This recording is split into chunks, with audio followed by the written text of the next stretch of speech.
UBeesize because my 3D sculpture was just printed, but the powder is crumbling apart, so I'm gonna go check the studios out to see what it's looking like.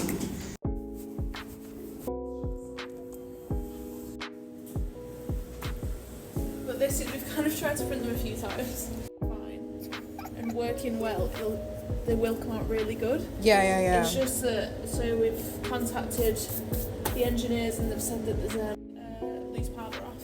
And we then just pour like this binding glue over it, and then that just... The powder that they sent in for the 3D printing machine was expired, so they came out like real crumbly. But for the sake of the show that I have coming up, I'm still gonna show them. I think shape-wise, they're still pretty interesting to look at, but they won't be done tomorrow. She has to apply some like glue on top of it, so it's a bit more hard. It doesn't crumble. So I think that'll be pretty interesting. I'm actually really excited to show those pieces and to photograph them. So I get honestly like 3 free sculptures, and then the other 2 will officially be printed next week. I thought you were going to say Amazon.